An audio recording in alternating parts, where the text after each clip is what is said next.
Welcome to the Early College High School Blueprint Deep Dive. Are you all okay with me on the floor? Because I really don't want to go to the podium, but I will if you can't see me.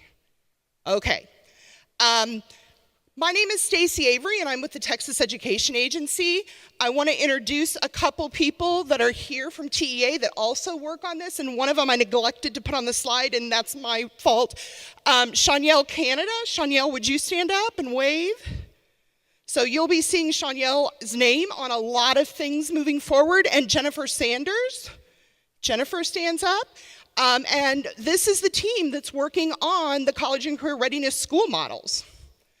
So here's our agenda for today, and we have 43 minutes and 26 seconds, and I've got like 50 slides. So we're gonna move fast. This is what we're gonna cover. But I also want you to know that I want to hear from you. So we have a poll everywhere set up. So if you would copy this down, take a picture of the screen, you can use a web browser or you can use a text. If you have questions, please submit them, and then we'll try to go over as many questions as we can during this session. Everyone got the picture? Got the information down? One person at the table's got it? Great, thank you. So let's talk for a minute about the Texas College and Career Readiness School Models, CCRSM. I know it rolls off your tongue, but that is the big name of early college, T-STEM, P-TECH, and ICIA. Now I want to say I really appreciate listening to Brittany Wagner this morning. I thought she was fabulous. I hope she inspired you. I hope you'll go back and work on helping that one student. And if everyone does that, then we can really make an impact. And what she said really links to TEA's strategic plan. And I'm hoping several of you have seen this slide. How many of you have seen this slide before? Few people. This is TEA's strategic plan. And one of the first things you'll notice is our mission. And that mission says, every child prepared for success in college, a career, or the military. Every child. Think about that. Every child. Our college and career readiness school models focus in strategic priority 3, connecting high school to college and career. Now, it doesn't say military up there because military is a career, so military is implied up there. But we know in early colleges that it's not just connecting them to college and career. It's more than that. It's actually all of these pieces of our strategic plan and our strategic priority. We've got to retain, recruit, and support our teachers and principals. We've got to have a strong foundation of reading and math. Because when those kids get to 9th grade and they start on their dual credit courses, they've got to be college ready. They've got to score on that TSIA. And ensuring that we're improving all of our low-performing schools. So let's look at priority 3 just a little bit more. And you'll see there are all of our models. Our industry cluster. Do we have any industry cluster folks in here? Raise your hand. Couple. How about P-TECH? Okay. And I know then the rest of you are early colleges. So one thing to know about all of our models, and we've been through some changes. How many of you were with me last August when we introduced the new blueprint? Okay, we've been through some changes, and I think they're great changes. But one thing to know about all of the schools in our model is that every single one of them has a blueprint. Every single one of them has outcomes-based measures. We moved this year, and we know that all of our models will have a planning year moving forward. So new early colleges will apply to TEA for a planning year. New T-STEMs will apply. New P-TECH ICIAs will apply. And next year, all of those are going to be aligned. I know this year all the designations opened at different times. Our plan is in the fall of 2018, we'll open the planning year applications. And in January, February, we will open up all the renewal designations. And all the schools in our model will receive technical assistance from TEA and our technical assistance provider, Educate Texas. So moving forward, designation is tied to a blueprint. In the past, we've had early college high schools, and we've had T-STEMs, and we've had some schools that were operating as a blended model, operating under both the early college and the T-STEM blueprint. Well, we've changed that a little bit because we introduced the P-TECH ICIA model. And that model is, in essence, the blended early college T-STEM. So moving forward, your school will decide which designation it would like to apply for: early college, P-TECH ICIA, or T-STEM. The only way you can hold dual designations on your campus is if you have two separate smaller learning communities, and one is an early college serving one cohort of student, and one could be a P-TECH ICIA serving a second cohort of students.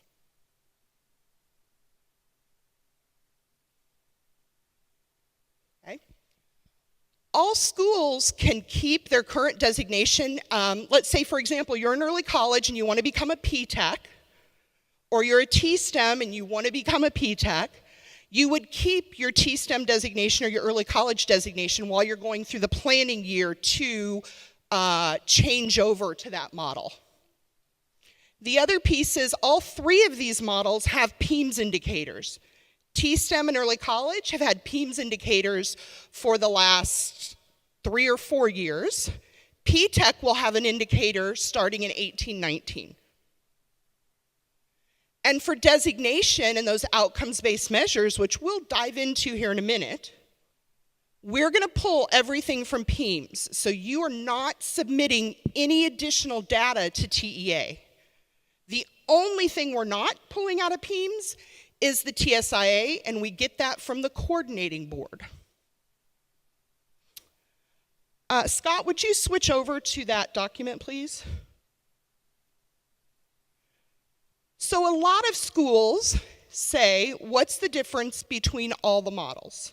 Between early college high school, T-STEM, P-TECH ICIA. So we created this document, and we will be posting it to the website. This is not currently posted. And also, we'll make sure that Educate Texas gets these documents so that you can download them after the conference. But you can see that all the models are open enrollment and no cost to students. All the models offer student supports, including academic, social, and emotional. However, the opportunities to earn college credit differ a little bit by model. All models have to have an MOU with an institution of higher education. However, early college is not required to have an MOU with business or industry. They certainly can, but they're not required, while the other three are. So know that we'll give you this document. Another key piece, and it's cut off at the bottom, it's hard to see, but early college high school students can take 5 years to complete their high school career. P-TECH can take up to 6 years. ICIA can take up to 5 years. And T-STEM can take up to 4 years. So there's another major difference. So as you're thinking about which model meets our needs, this chart can help you. And that is a local decision. Scott, would you go back to the PowerPoint? Thank you. So let's talk a little bit about the early college blueprint. How many of you have seen the early college blueprint? Raise your hand. Okay, hopefully by the end of this conference, every single person is going to see the early college blueprint. There are a couple places you can get that blueprint if you don't have it. On TEA's website, tea.texas.gov/ECHS, and on the designation website. And I can show you both of those websites at the end of the presentation, or see me, or see Shanielle, or see Jennifer sometime during the conference, and we'll help you find it. But this is kind of the opening of the early college blueprint. So there's basically two main requirements. We have our design elements, and we have our outcomes-based measures. And then we have early colleges that are considered provisional, and that means you've been in operation 0 to 4 years, starting with your first year, completing your 4th year. That's a graduation cohort. So anyone who has been in operation 0 to 4 years is measured under the provisional outcomes-based measures. And we'll get to those in just a minute. Let me back up one. There we go. Any early colleges that have been operating 5+ years are measured under the early college. And then those that have been operating 5+ years and are achieving the highest level can obtain distinguished early college. So with that, let me remind you, we are in a phase-in process for the outcomes-based measures. We announced this just about 10, 11 months ago. We did not expect you to meet all of the access, achievement, and attainment measures. We're phasing them in, and I'm going to show you a phase-in chart here in just a minute. Once we reach full phase-in, campuses that are not meeting their OBMs would be designated as needs improvement and get extra technical assistance to help them with that. Okay, we're not doing that this year or next year. We're doing that once we meet the full phase-in. However, during the phase-in, if you're not meeting the outcomes-based measures, technical assistance is going to be provided to help you develop a plan and implement your plan to meet those measures. Remember when I said all this data is coming from PEAMS? You have access to all this data now. Hopefully you're looking at that data on a regular basis, judging where you are and putting in formative plans for how to reach those outcomes-based measures. Again, we went over this. The outcomes-based measures, again, are phased in over a series of years. I'll show you the chart when we get to the outcomes-based measures piece. Let's talk about the design elements. So the design elements are benchmarked in 6 areas. Target population. Sorry, we've got some questions. Rio's helping me monitor the questions. Target population, partnership agreement, P16 leadership initiatives, curriculum and support, academic rigor and readiness, school design. These aren't really new. They pretty much stayed the same from the previous blueprint we had. So, target population, very similar. A lot of schools have come to me and said, Stacy, we didn't know that we had to have the target population for 18-19, for 17-18, so we didn't recruit the right students. The target population did not change from the previous blueprint. It has always been serving at-risk students, first-generation college students, underrepresented students. That has always been the intent of early college. Many people don't know that when early college and T-STEM were started back in 2005, 2006, they were started as dropout prevention programs. They were started as ways to keep kids in school, accelerate their learning, ensuring they had opportunities when they graduated high school that they might not have otherwise had. So our population hasn't changed. We just reorganized it and said how we're going to measure it. This is a question I get a lot. Well, can we require them to pass this STAR test? Can we require them to write an essay? Can we not enroll them in our school if they don't pass the STAR test? And hopefully everyone's answer to that is no. There can be no barriers to student enrollment in early college. I also get a lot of questions about the lottery. So the intent of the lottery is this. If your school can hold 100, and I'm just using 100 as an example, if your school can take 100 ninth graders and you get 250 kids that want to come, then have a lottery to decide those 250 kids. What you can't do is rank those 250 kids and take only the top 100. Again, there can't be barriers to student enrollment. You know, you heard Brittany. What if they would have put up barriers to some of those students? What if Nick Saban hadn't kept that kid? Look at what these kids can become when they're given an opportunity, and that's what our college and career readiness school models are for, to give students an opportunity. I'm gonna get moving because we're down to 30 minutes. So, the changes to target population, we reordered the requirements, we added the access outcomes-based measures. For distinguished, we included students with disabilities and English language learners.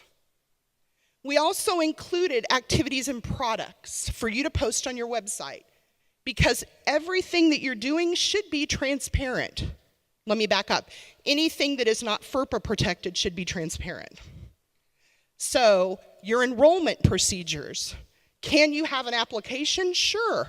Schools ask that all the time. We want an application for kids to fill out. Can we have one? Yes. However, you can't use that application to put up a barrier for a student, but you can use it to judge their interest.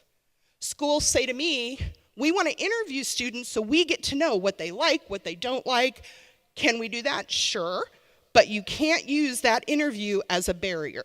So you want to make sure that whatever you're doing is following open enrollment. In the OBMs, we're looking at, for those that are school within a school, are you mirroring your district demographics?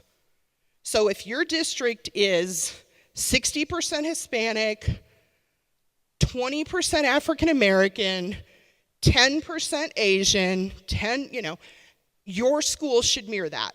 Now, we don't require you to mirror it exactly. There are some variances in there, and I'll show you those when we show the OBMs. So, Benchmark 2 partnership agreement, this is one that is so key to early college. I cannot stress enough that that MOU with your IHE has to be strong. You have to develop a strong relationship with them.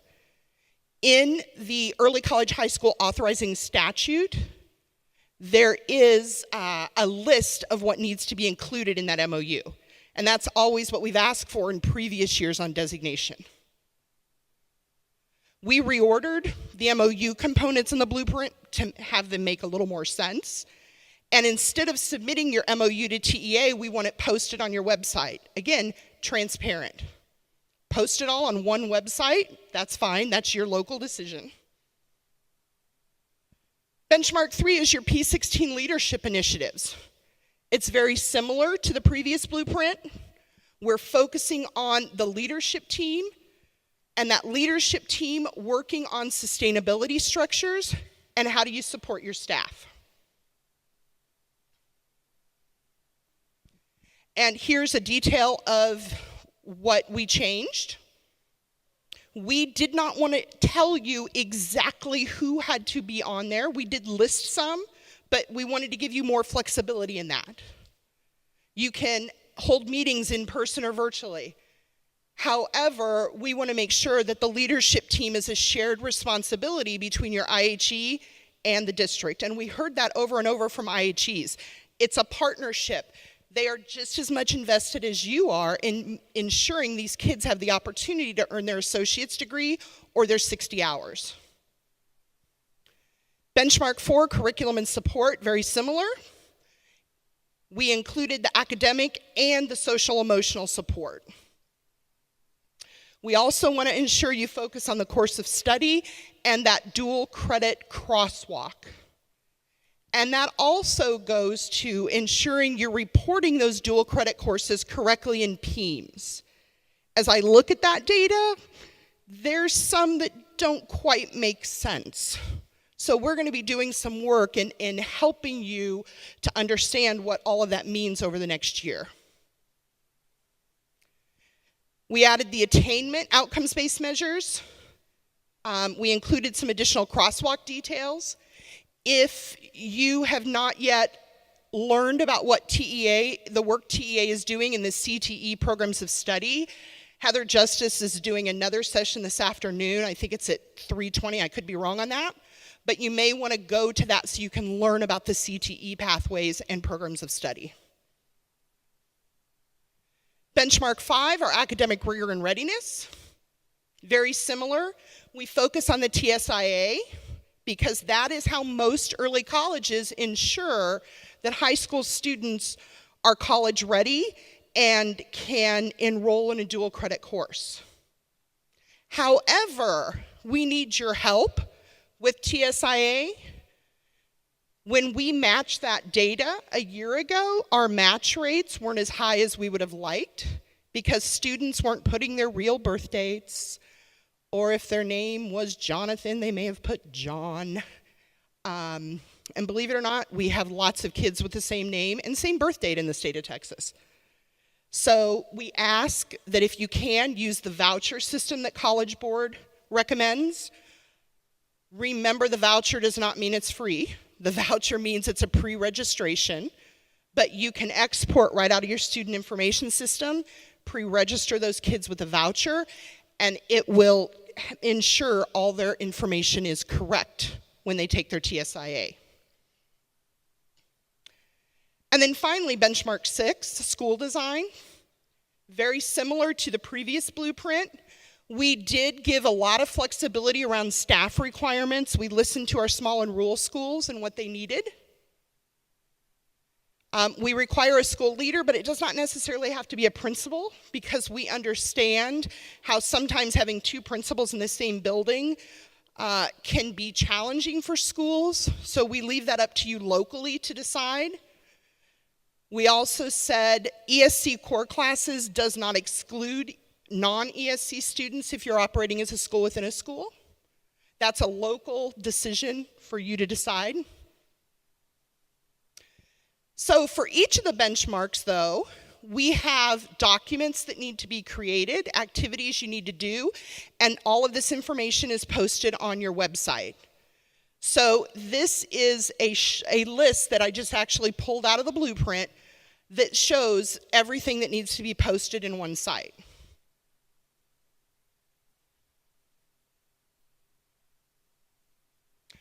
Okay, take a breath there for a minute. We got a couple questions. One of them is, am I going to share the presentation? Yes.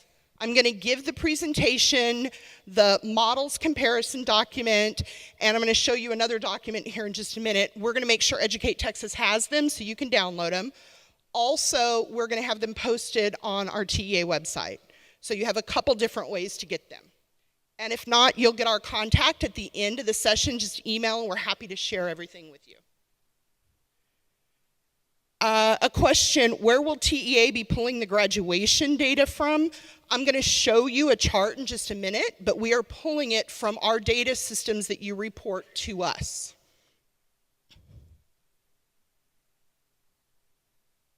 So, this is a great question. I love this question. How will the PEIMS data be pulled for schools within a school?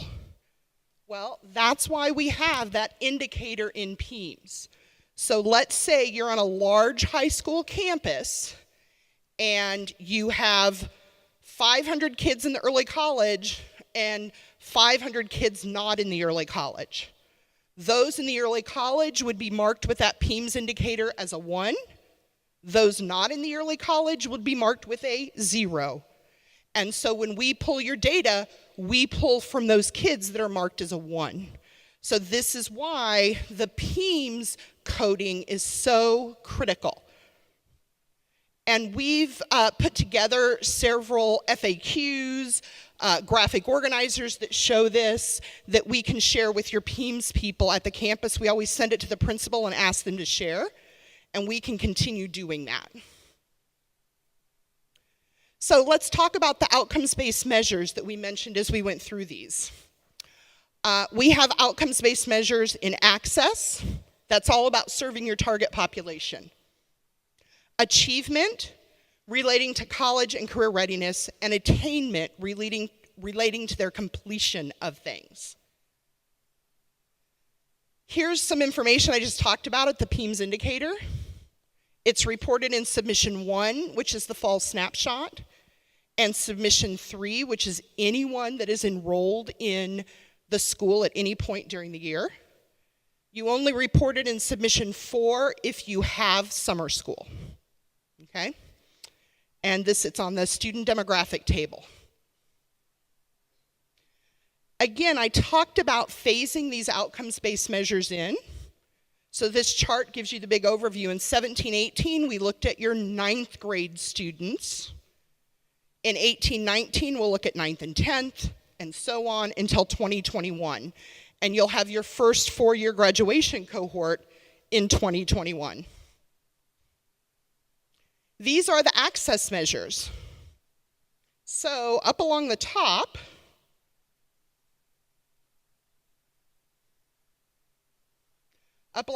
here, it shows that for provisional, you must meet the at-risk target and then at least 3 other indicators. And for early college, you must meet at-risk and at least 3 additional indicators. And you'll see that within this, for at-risk students for 9th grade, and at-risk will only be calculated for 9th grade, you can be no more than 20 percentage points over. So if your district has an at-risk population of 70%, your at-risk population in your early college enrollees must be 50% or higher. So we're giving you some room there. We're not expecting a direct one-to-one. Same with all of these. So, Scott, could you switch to the other document? So what the phase-in looks like on this is let me walk you through this, and again, we will give you this document. For 18-19 designation, we looked at your 17-18 enrollment data, PEIMS submission 1, and we looked at 9th graders only. Next year for 19-20, we'll be looking at 18-19 data. We will always look at risk for 9th grade, and we'll look at 9th and 10th in all of those, and we'll build up in access. And we're pulling them all from the PEIMS early college indicator. Now, when we pulled this data this year, what we found, some early colleges didn't even do their PEIMS indicator. So I don't have any data to measure you on. So our next conversation is, I don't have any data. I can't see if you met the OBM targets. Can we talk about this? We had a new PEIMS person, they forgot to do it. Okay, great, what can we put in place for next year? Can you go back to the PowerPoint, Scott?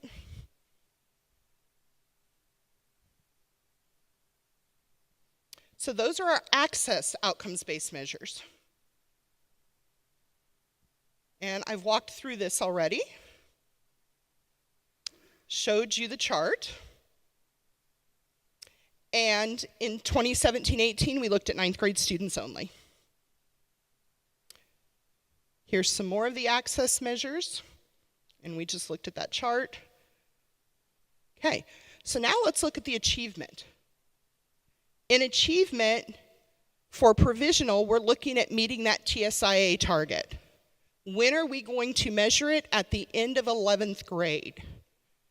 Because for an early college student, if they're not taking their dual credit courses on their 60-hour degree plan, by the end of 11th grade, they're not going to make that 60-hour degree plan. In addition, you can meet the other ones, Algebra 1, and well, those aren't taken into account for provisional. But for early college, you have to meet at least 4 of the achievements, so any of those 4. And then for distinguished, you must meet at least 5 of those.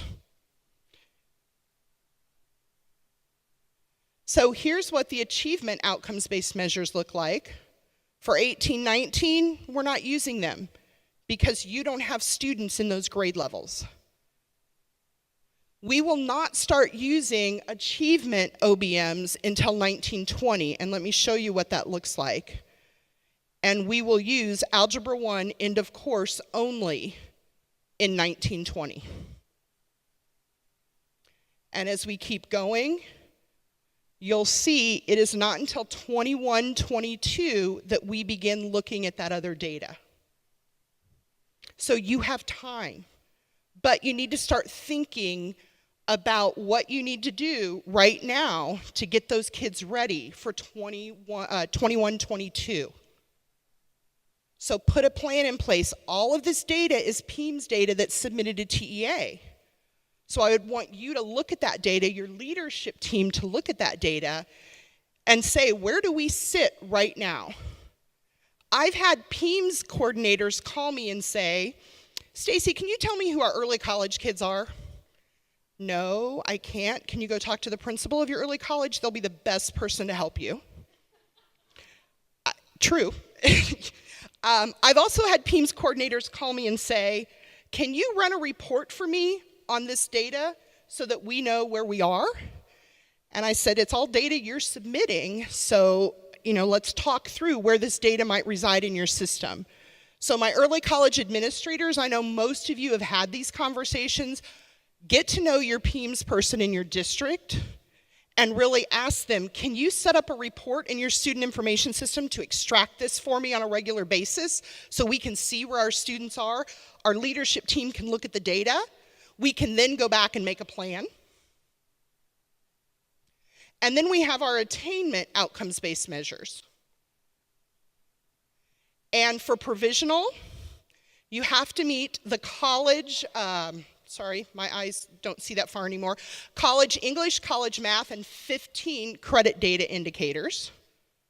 For early college, you must meet 5 of those indicators. And for distinguished, you must meet at least 6 of those, sorry. You'll notice that we benchmark the college hours in 15 and 30 by graduation. So the majority of these aren't going to come in until after you have the graduation cohort, but then also remember there's a data lag with graduation data. So these attainment outcomes-based measures are going to come into play a lot later, but you need to start thinking about them now and how you move your students to that now. So on our phase-in chart, you can see we're not going to be using it.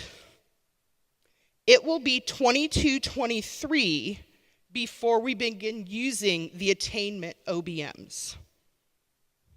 So lots of time to plan, review your data, make decisions, and make formative changes.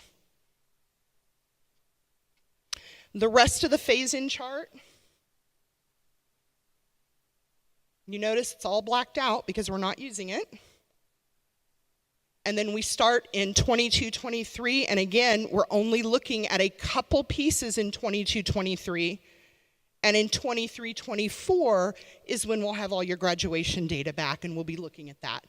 So this chart tells you what graduation cohort we're looking at and where's the data coming from. So just like we're asking you in the blueprint to be transparent, I also want to be transparent with you on where we're pulling this data from. Because again, it takes all of us working together for this to make a difference in students' lives. So, let's talk for a little bit about designation. I mentioned this earlier. This year, designations ran at varying times, and I know we're still working to get your early college designation out. We are this close. It took longer to pull the data than we anticipated, but we are going to get better at that. That's my promise to you. But I also need you to help me by submitting good, clean PEIMS data, okay? So we will have a planning application for new schools because planning is always the entry point moving forward for early colleges, T-STEMs and P-TECH ICIAs in the fall of 2018, with announcing those in January so they can start working with their technical assistance provider. We're also going to be doing all the renewal designations in early 2019. We're finalizing that schedule right now, but it starts about mid-January. And I hope all of you that completed designation applications this year enjoyed the shorter designation application, Thumbs up if you liked the new designation application. Excellent. If you have suggestions, we're always open for suggestions. We want this to be supportive. You can always send us emails. We're happy to talk with you about any of this, anyone on the team. So I want to pause a minute for questions, and I also want to put the early college mailbox up there if you don't know it. There it is. You can email or call any one of us directly. However, if one of us is out of the office and you leave us a voicemail, it might not get answered until they return. Several people check that box. So, questions. Enter them in, and I'm going to go check the poll everywhere to kind of see where we are.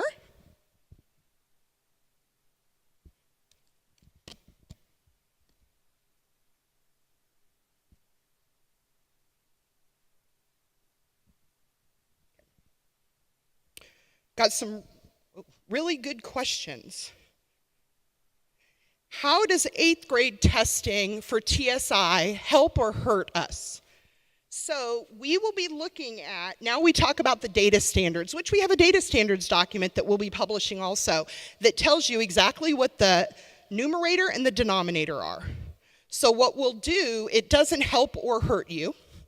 We factor in 9th grade students who take the TSI, and then we look at it every time they take it until the end of 11th grade. And the number of students that took the TSI is the denominator. The number that passed is the numerator. So that's how we look at that.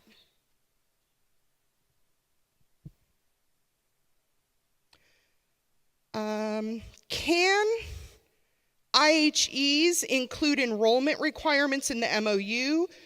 Transfer enrollment, I'm not sure I understand that question, so if that was your question, send us some more info.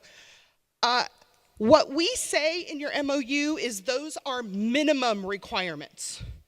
You can have additional requirements. That is the relationship between you and your IHE. We will be thought partners with you and talk that through with you, but that is a legal agreement between you and your IHE provider.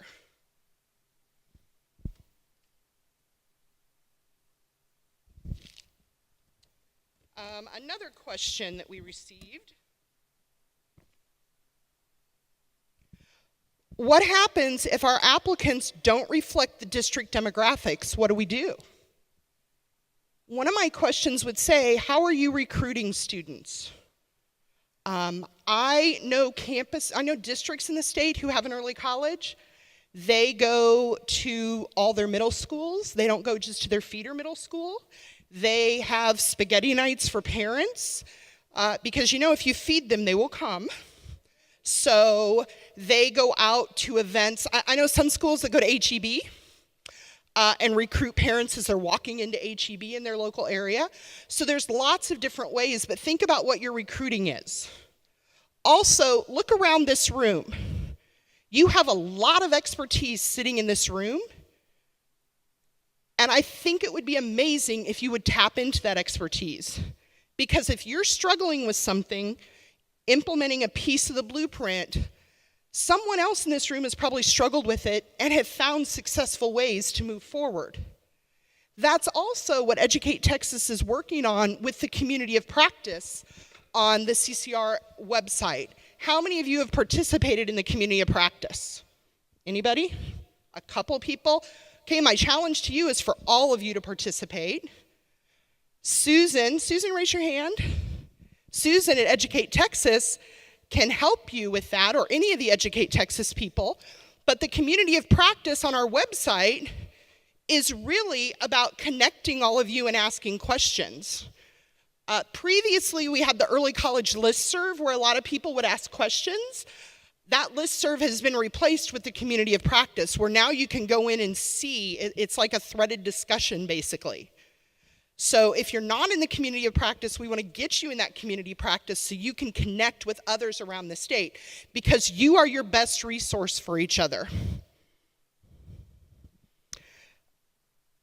Question about how will at-risk be measured or factored in? So we will look at the at-risk indicator in PEAMS. Let me try to go back to that slide. We'll look at the at-risk indicator in PEAMS. We'll look at your district at-risk number, and then we'll look at the at-risk number for those 9th graders. And as we convened, I don't know if you remember, about 18 months ago, we started convening teacher groups. We did interviews. We did a survey where about 250 of you responded. I see some yeses. We remember that. We did focus groups at the South Texas Early College High School event, and we wanted your input. And one thing we heard loud and clear is that when we get at-risk students in 9th grade, by 11th grade, they're not at risk anymore because we've done our job. So that's why we decided we're only measuring 9th grade at risk. Are you taking students in 9th grade? We don't measure at risk for students in 10th, 11th, or 12th. It's always 9th grade.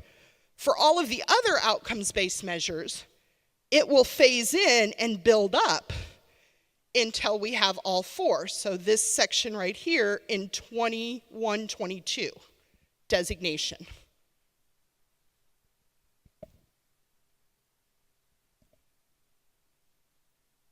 Yeah, this is another great question. Will the coordinating board data pool look across the 3 to 4 years for a student? Yes. We will look at the cohorts. So we'll look at those students and that group of students who entered in 9th grade, and at the end of 11th grade, we will look at them. And again, we'll do the denominator of the number of students that took the TSI that are still enrolled at your school, and the number that passed the TSI reading, the TSI math, so on and so forth.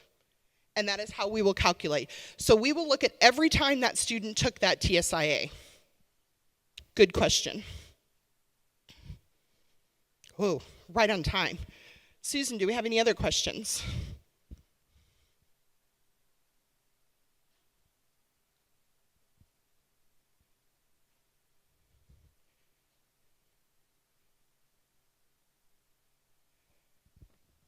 This question is about how does the aggregate TSIA report need to look on the website? Is it just a list, percent passed? Please advise. That's a great question.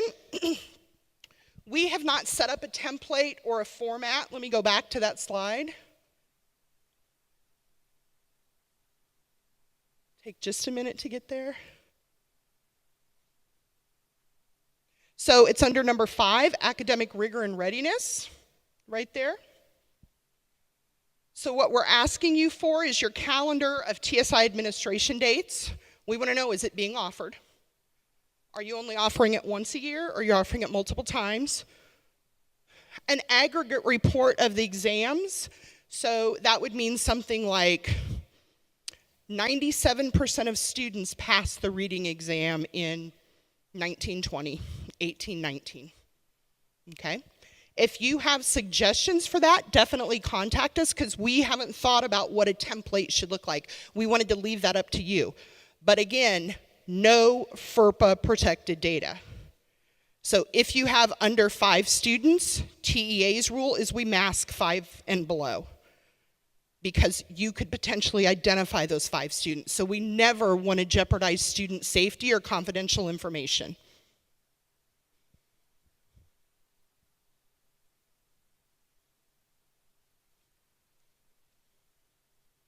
Give me a minute here to look at some more questions. Other questions, keep them coming. So, you know how to get a hold of us. Let me get back to the slide. We're going to make sure that we get you the presentation and get you access. And if we don't, then you can email us at the early college mailbox. Can you go back to the last slide, Scott? I went too far with the clicker.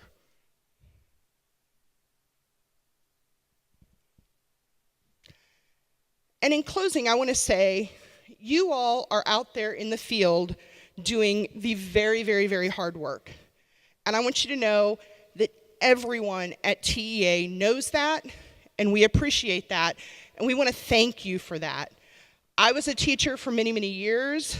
I know what the day in and day out is like, but you're making a difference for these kids, and you're giving them opportunities they might not otherwise have. So thank you, have a great lunch, and I'll see you around the conference. I whispered